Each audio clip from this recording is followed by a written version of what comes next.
I'm Sam Altman. I'm the co-founder and CEO of Loopt. This is Sam Altman. He's only 19 years older and he just dropped out of college. Little did he know that one day he would change the world. This is the guy who's at the forefront of AI, and he's not just shaping the future, he's holding it in his hands.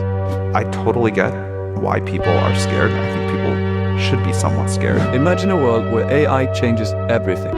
Your job, your health, and even how you interact with people.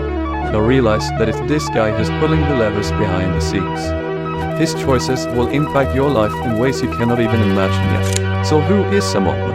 And how did he go from a broke college student to the founder of the world's fastest growing company? This is the story of Sam Altman. If it seems like everyone is suddenly talking about AI, that is because they are. At this point, I'm sure you've heard of ChatGPT. It's called ChatGPT. ChatGPT. Well, it was developed by the American company OpenAI. OpenAI founder and CEO Sam Altman testifying on Capitol Hill later today. He's going to face questions about artificial intelligence and the rapid growth of ChatGPT. I think if this technology goes wrong, it can go quite wrong. My worst fears are that we cause significant harm to the world. Their attempts to instill AI as a normal operating procedure is literally dehumanizing the workforce. And the most consequential technology of our time, artificial intelligence. Sam Altman was born on April 22nd, 1985 in Chicago, Illinois. By the time he was 8, he already had his first computer and knew how to program it. And this wasn't just child's play. It was a sign of things to come. He attended a prestigious private school where he honed his skills in debate, which is an essential trait of a great CEO.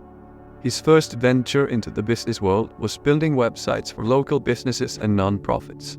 This early experience gave him a taste of entrepreneurship. However, it's what Sam did next that would change the trajectory of his life.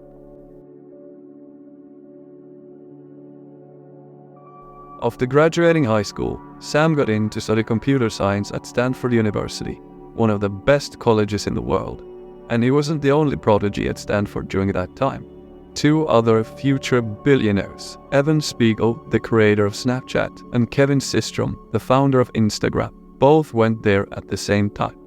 But Sam didn't stick around for long. 2 years in, he decided college wasn't giving him what he needed, and he dropped out at just 19 years old.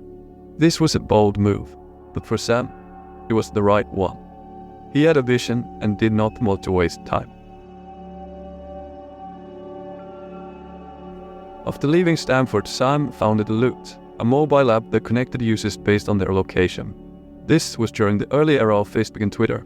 Everyone was curious about what each other was up to and what was on their mind, but no one was able to share their location just yet.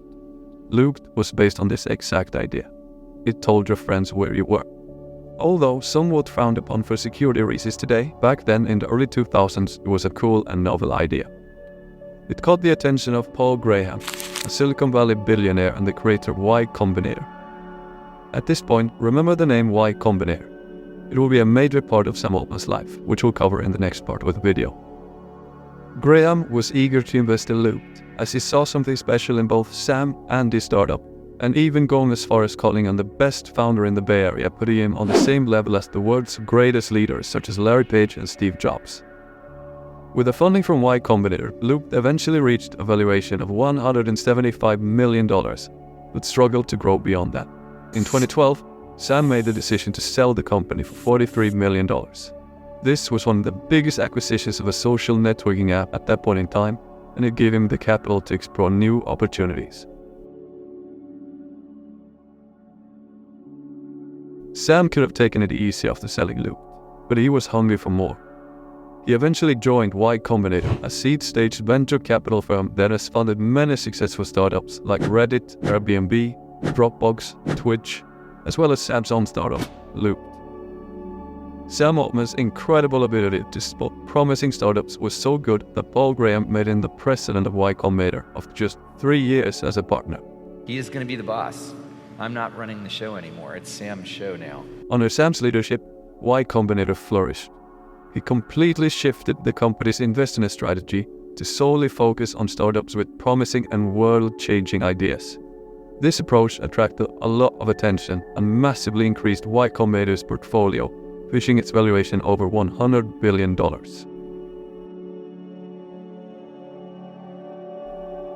In 2015, Sam was at a crossroad. He had already achieved more than most people do in a lifetime, but he knew he was capable of even more. He wasn't content with just being a startup investor. He was on the hunt for the next big thing.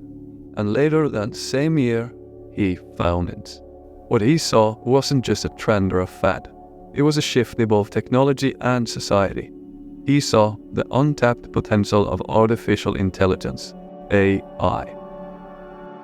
Today, it's easy to say AI is the future, but back then, in 2015, the field was largely dismissed and regarded as a failed science. Where most people were skeptical, Sam saw what they couldn't. AI wasn't just going to be big, it was going to be transformative. The most significant development in technology possibly ever. And Sam wasn't just going to dip his toes in the water, he was going all in. He teamed up with none other than Elon Musk to launch a new venture in the AI space, OpenAI. But they faced an immediate hurdle. The AI industry back then was nothing like it is today. It wasn't a thriving ecosystem of startups and research labs. Instead, Google had a near monopoly on AI talent, controlling about 75% of the industry's top minds. But Sam and Elon weren't phased. They knew they had to shake things up to break the stranglehold that Google had on the AI community. So, they organized a private dinner and invited the best and brightest in AI, essentially challenging Google's monopoly. The mission they presented was compelling: to ensure that artificial intelligence would benefit all of humanity, not just serve the interest of one corporate giant. With Sam Altman at the wheel as CEO, OpenAI hit the ground running. They didn't just want to join the AI race, they wanted to lead it. They made a list of the top 10 researchers in the field and managed to hire 9 of them. This wasn't just about throwing money at talent. It was about creating a team that shared their ambitious vision of shaping the future of humanity through artificial intelligence. However, assembling a dream team of engineers was just the tip of the iceberg for Sam Altman and OpenAI. You see, there are astronomical fees associated with training AI systems on supercomputers, so they were going to need funding. However, OpenAI started as a non-profit, and attracting capital as a non-profit is incredibly difficult. On top of that, in 2018, Sam and Elon had a falling out of the company's direction, leading to Elon walking away from the company. This was a gut punch for OpenAI. Not only were they hemorrhaging money, but they had also lost one of the most influential and wealthy founders. Sam was back to square one, knocking on the doors of investors, but they all turned him away. OpenAI's financial needs were just too great for a non-profit model to sustain. So, Sam did what any visionary leader would do when backed into a corner. He adapted. He packed his bags, hopped on a flight to Seattle, and had a face-to-face meeting with Satya Nadella, the CEO of Microsoft. The outcome was a partnership with one of the biggest tech companies on the planet. However, this move wasn't without its critics, as transitioning from an open-source non-profit to a closed-source for-profit went against OpenAI's original mission. But the partnership wasn't just about money. It was about alignment in vision and leadership. Sam was impressed by Satya Nadella, who he saw as a rare breed of CEO, one who could both lead and manage effectively. With the backing of $1 trillion company, OpenAI was not just back in the game, they were leading it. This influx of resources and support provided the fuel OpenAI needed to really start making waves in the AI landscape. The following year, in 2019, Sam decided to step down from the position of chairman at Y Combinator to fully focus on OpenAI. This was a tough decision for him, as he'd been there for over 7 years and that company had given him everything. From funding his first startup to helping him grow as a leader and eventually having him as their president. However, Sam knew that if he wanted OpenAI to achieve its fullest potential, he needed to go all in. And it clearly paid off. Under Sam's leadership, OpenAI has released a series of generative pre-trained transformers or GPT models, each release outperforming the one before. And on November 30th, 2022, an early demo of ChatGPT was released, and the chatbot quickly went viral on social media as users shared examples of what it could do. Look at this. Let's say I have this problem. I just copy from my homework, I'll paste it, and within seconds, it literally shows you how to do it, says how to do the math, and at the end, the answer is B. B. And then you can go to the exam, go to B on number 5. Question 5. B. What the heck? This is insane. What? Stories and samples included everything from travel planning to writing essays to coding computer programs. And within 5 days of its launch, the chatbot attracted over 1 million users, and within 60 days, that number skyrocketed to 100 million. Not only did ChatGPT become the fastest growing application in history, it also cemented Sam Altman's name in the history of AI.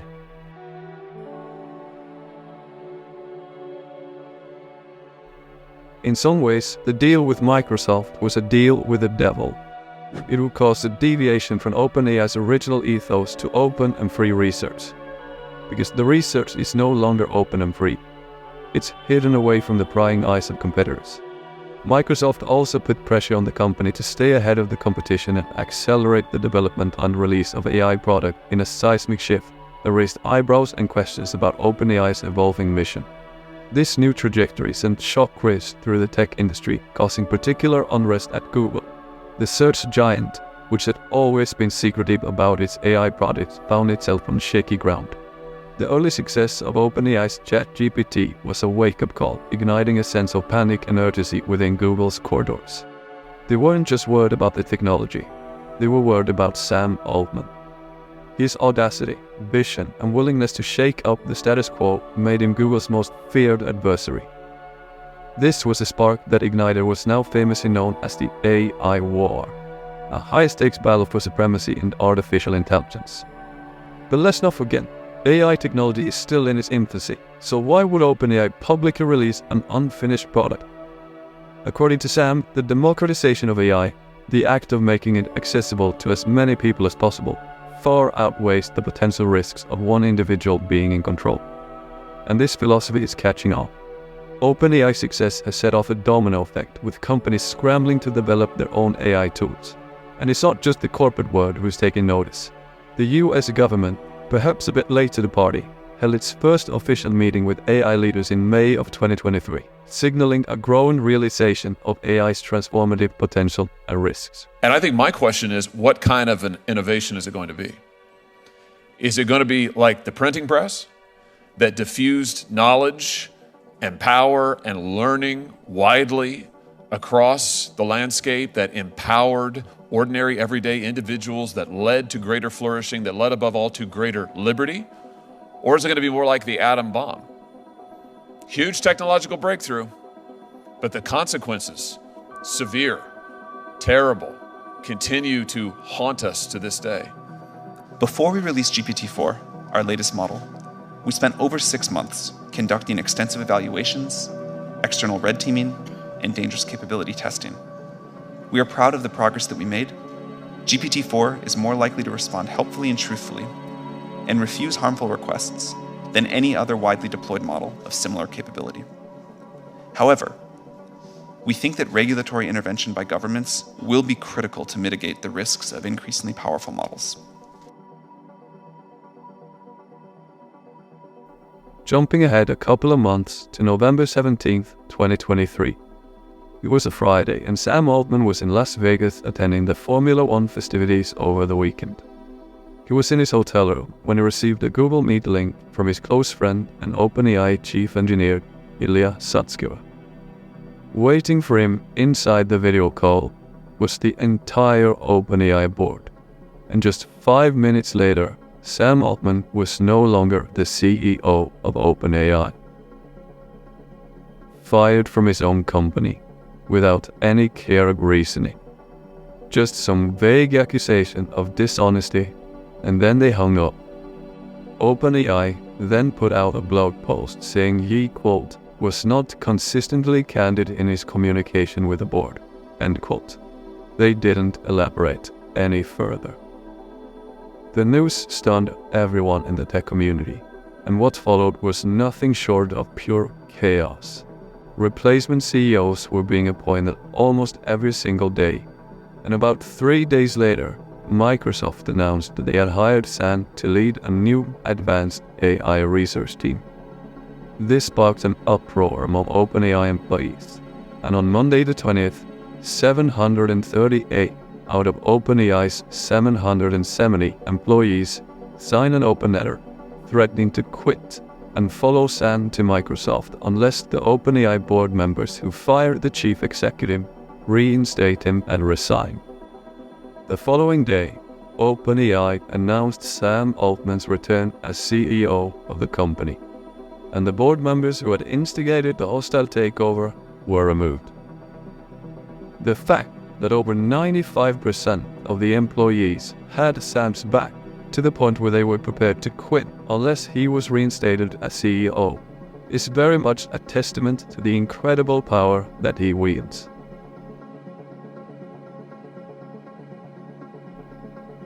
As you've probably noticed during the last couple of months, AI is already a game changer. It's transforming industries like game development, video production, and even this very platform, YouTube. It's doing the grunt work, the stuff that no one wants to do, so that we can focus on what really matters, our passions and our creativity.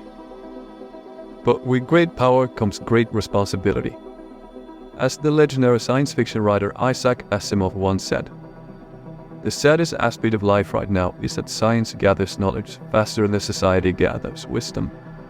So, as we embrace these new tools, let's also gather the wisdom to use them wisely. As we wrap up this deep dive into the life of Sam Altman, we're left with more questions than answers. What will the future hold for this man who has already changed the world of technology? Will he be the man who realized the dream of AI for the good of all? Or will he be remembered as someone who lost control of the very technology he helped to create? We don't know yet, and that's what makes this story so incredibly compelling. If things do go very wrong with AI in the future, Sam Altman may just become one of the most hated people in history. He might have started off as a man with a vision to make the world a better place, but ended up becoming the very thing he was trying to prevent. Looking forward, the only certainty is uncertainty. As we contemplate the future of AI and the role Sam Altman will play in it, let's keep our eyes wide open, because the next chapter in the story is one that we'll all be a part of.